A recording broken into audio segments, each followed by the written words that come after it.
संध्याकाळचं टायमिंग आहे. मला वाटते 6:30 झालेले आहेत, 6:30 होऊन गेलेले आहेत. आणि मी आज फिरायला नाही गेले कारण सकाळी कामं केली आणि बाजारात पण जाऊन आले.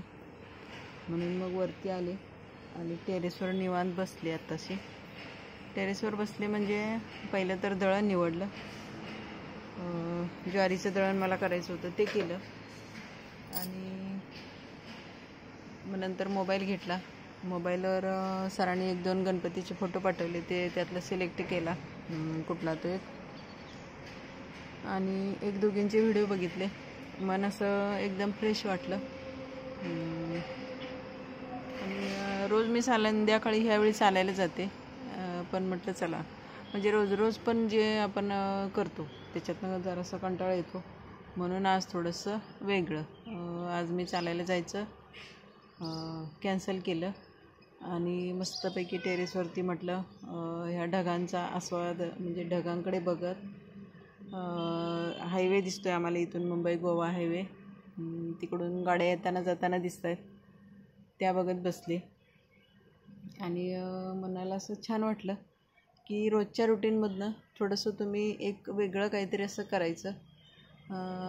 थोडासा वेडेपणा आणि मस्त आपला वेळ घालवणं, ह्याच्याकडे लक्ष द्यायला पाहिजे.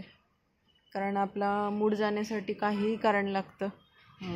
थोड्याशा बारीकशा गोष्टींनीसुद्धा आपला मूड जातो, मन नाराज होतं आणि असं वाटतं की आपल्याला दुसऱ्यांनी मनवावं, पण दुसऱ्यांना माहिती नसतं की आपला का मूड गेला आहे ते, त्यामुळे ते काय आपल्याला मनवणार ना.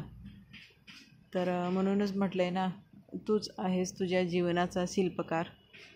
हे वाक्य अगदी परफेक्ट बसतं आहे. आणि कसं होतं आहे, आपला मूड, आपला आनंद, आपला वेळ आपणच चांगला घालवायचा असतो. इतरांनी काय केलं ह्याच्यापेक्षा आपण काय करतो आहे हे खूप महत्त्वाचं आहे.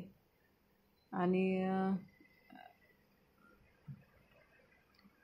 बघा, ढग असे इतकी छान वाटत आहेत ना, असं मला असं वाटलं की आपण चला शूटिंग घ्यावं आणि तुम्हाला ढग दाखवत, म्हणजे ढग दाखवते, कॅमेऱ्यात घेते. मध्येच पक्षी पण जात आहेत, थोडेसे संध्याकाळ झालेले आहे त्यामुळे आता पक्षी आपापल्या घरी चाललेले आहेत. आणि छानसं वातावरण आहे. पाऊस नाही आहे, सकाळी जोरदार पाऊस पडून गेला, आता थांबला आहे. आणि हे असं संध्याकाळचं टायमिंग आहे. आणि काय होतं आहे, आपल्या रोजच्या रुटीनमधनं तेचपणामधनं थोडासा कंटाळा येतो आणि तो घालवण्यासाठी मग वेगवेगळे उपाय आपणच शोधायचे आहेत. तर काय उपाय असतील, तर पहिला आहे चालणे, मैत्रिणींशी गप्पा मारणे. गप्पा मारणे म्हणजे तुझं काय चाललं आहे, माझं काय चाललं आहे, तुझ्या घरात काय चाललं आहे ह्या नाही, तर आपल्याला मनाला चांगलं वाटेल असं चांगले विचार, पॉझिटिव्ह विचार, त्यांच्याकडून आपल्याबद्दल थोडीशी माहिती, असं काय चांगली मिळते, तिला काय चांगलं येतं आहे त्याच्याबद्दल विचारायचं, किंवा आपल्याला काय हवं आहे म्हणजे चांगल्या गोष्टी ते विचारणं, ह्याला गप्पा म्हणतात.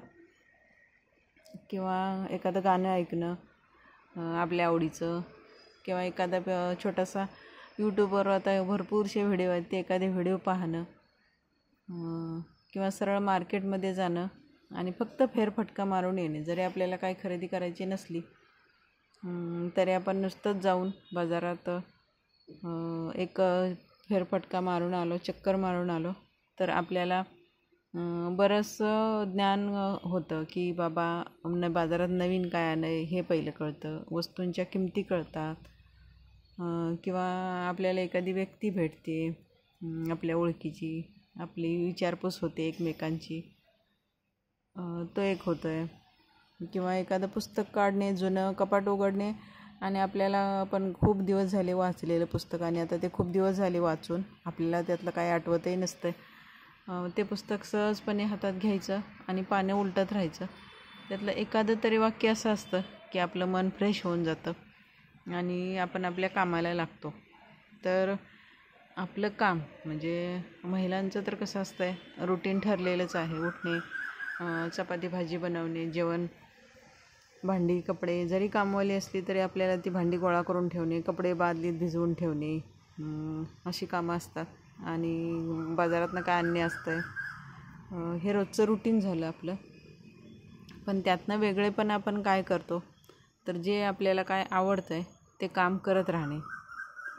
तर यूट्यूबच्या माध्यमातून माझ्यासाठी माझं चॅनल हे एक नवीन असं मला माध्यम मिळालेलं आहे. म्हणजे मला माझ्या आयुष्यातल्या गोष्टी सांगण्यासारख्या खूप आहेत.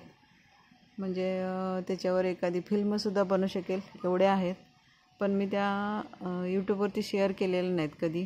फक्त तुम्ही माझे व्हिडिओ बघताय ते सगळे, मी इकडे फिरायला गेले, माझ्याकडे हा कार्यक्रम झाला, मी ही खरेदी केली, किंवा जेवण बनवते अशा. कारण मी पर्सनल माझं जे लाईफ आहे ते शेअर नाही केलेलं. पण असं वाटतं की कधी कधी असं बोलावं आणि मोकळं व्हावं. पण तसं काय योग आलेला नाही. कधीतरी मी सांगेन एखादी गोष्ट अशी हळूहळू. पण अशा खूप म्हणजे गरिबीतनं म्हणता येणार नाही आहे. कारण मी आईवडिलांकडे पण एका सधन घरातली होती आणि लग्न झाल्यावर सासरी आले. तर ते पण एक असं व्यवस्थित पगार असणारी नोकरी माझ्या मिस्टरांना होती. असं ते लाईफ होतं.